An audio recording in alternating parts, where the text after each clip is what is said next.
तो हेलो जय हिंद दोस्तों, मैं आपका दोस्त जाकिर स्वागत करता हूं आपका मेरे अपने चैनल मार्केट विद जाकिर पर। तो दोस्तों आज इस वीडियो में चर्चा करने वाला हूं कि क्या एक आम निवेशक यानी रिटेल निवेशक मार्केट में पैसा लगा कर किसी जाल में फंस रहे हैं। क्या वो शेयर खरीद कर किसी ऐसे जाल में फंस रहे हैं। दोस्तों मैं ऐसा इसलिए कह रहा हूं दोस्तों क्योंकि पिछले कुछ समय से हम देख रहे हैं कि जो विदेशी निवेशक यानी फॉरेन इन्वेस्टर्स हैं वो लगातार बिकवाली करते जा रहे हैं भारतीय बाज़ार में। तो इसी को लेकर दोस्तों एबेकस एसेट मैनेजर के फाउंडर और दिग्गज निवेशक सुनील सिंघानिया जी ने एक टीवी इंटरव्यू में कुछ बातें कही हैं दोस्तों। तो आज इस वीडियो में उन्हीं के द्वारा बताई गई बातों पर चर्चा करने वाला हूं और साथ ही देखेंगे कि उनके द्वारा बताई गई बातों से हमें क्या सीखने को मिलता है दोस्तों।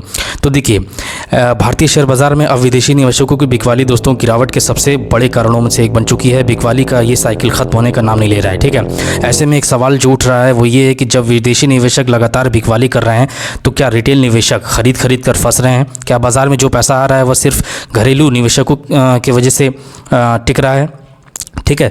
तो इसी को लेकर दिग्गज निवेशक सुनील सिंघानिया जी ने दोस्तों एक टीवी इंटरव्यू में कुछ बातें बताई हैं। तो उनके अनुसार देखिए, बाज़ार में उतार चढ़ाव तो बना रहता है लेकिन भारत की लॉन्ग टर्म स्टोरी अभी भी मजबूत बनी हुई है। उनके मुताबिक एफआईआईज़ की बिकवाली को सिर्फ निगेटिव नज़रिए से नहीं देखा जाना चाहिए बल्कि इसके पीछे और भी कारण हैं, ठीक है। तो उन कारणों को समझने की कोशिश करते हैं दोस्तों। तो सबसे पहला कारण ये जानने की कोशिश करते हैं कि आखिर एफआईआईज़ क्यों बेच रहे हैं, भारतीय शेयर में वो लगातार सेलर क्यों बने हुए हैं भारतीय बाज़ार में। तो सुनील सिंघानिया जी ने दोस्तों कहा है कि मई के आखिरी 3 दिनों में अचानक से 27,000 से लेकर 28,000 करोड़ रुपए की बिकवाली आई, जो काफ़ी हद तक MSCI रीबैलेंसिंग की वजह से थी।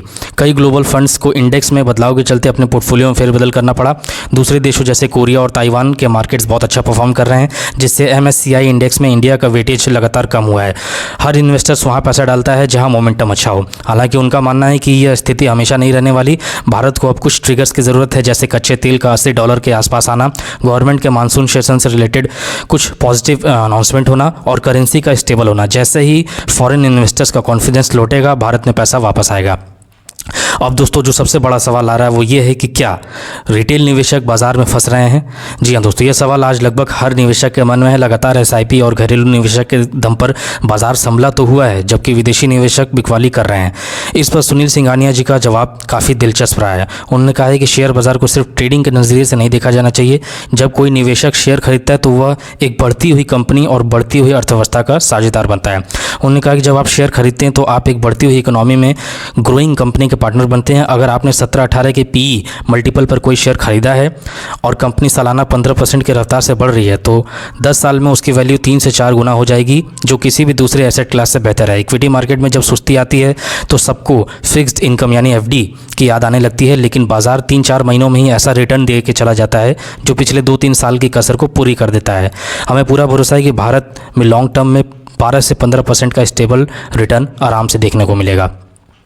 अब दोस्तों आइए देखते हैं कि भारत की लॉन्ग टर्म स्टोरी पर सुनील सिंघानिया जी का क्या कहना है। तो सुनील सिंघानिया जी का मानना है कि भारत की इकोनॉमी डेवलपमेंट स्टोरी पर अभी भी पूरी तरह मजबूत है। देश की जनसंख्या, खपत, इंफ्रास्ट्रक्चर, निवेश और औद्योगिक विस्तार आने वाले सालों में डेवलपमेंट को काफ़ी तेज़ गति देंगे। उनके अनुसार लॉन्ग टर्म में भारतीय इक्विटी बाज़ार में 12 से 15% का सालाना और टिकाऊ रिटर्न मिलने की संभावना बनी हुई है। इसलिए शॉर्ट टर्म में FII फ्लो को देखकर घबराने की ज़रूरत नहीं है। अब दोस्तों बात करते हैं कि कुछ सेक्टर स्पेसिफिक भी लेकर भी उन्होंने कुछ बातें कही हैं। तो दरअसल अब जानने की कोशिश करते हैं कि सेक्टर्स को लेकर सुनील सिंघानिया जी ने क्या बातें कही हैं। तो उनके अनुसार फार्मा एक अच्छा सेक्टर है, ठीक है। यह सेक्टर अच्छा लग रहा है, विशेष रूप से CDMO और डोमेस्टिक फार्मा सेगमेंट। यहाँ वैल्यूएशन बहुत महंगे नहीं है और US डिमांड व करेंसी का सपोर्ट भी है। कुछ और सेक्टर की अगर बात करेंगे तो फाइनेंशियल्स और बैंकिंग। जी हाँ, बैंक अब अच्छे और रिजनेबल भाव पर आ गए हैं, इसलिए यहाँ से एक बाउंस बैक दिख सकता है। इसके अलावा NBFC और wealth management capital markets places भी अच्छे हैं, बशर्ते इनमें थोड़ा 8-10% का और करेक्शन आ जाए। बात करें कुछ और सेक्टर्स की तो मेटल्स और कैपिटल गुड्स। जी हाँ, मेटल अच्छा है लेकिन डीप सिक्लिकल होने की वजह से हम पोर्टफोलियो में इसे 8-9% से ज़्यादा वेटेज नहीं देते। कैपिटल गुड्स बेहतरीन सेगमेंट है लेकिन हम इसमें फ्रेश एंट्री के लिए कीमतों में करेक्शन यानी सुधार का इंतज़ार करेंगे। इसके अलावा कंज्यूमर डिक्शनरी सेक्टर भी फ़िलहाल ठीक नज़र आ रहा है। अब दोस्तों बात करते हैं कि निवेशकों के लिए क्या है सबसे बड़ा संदेश।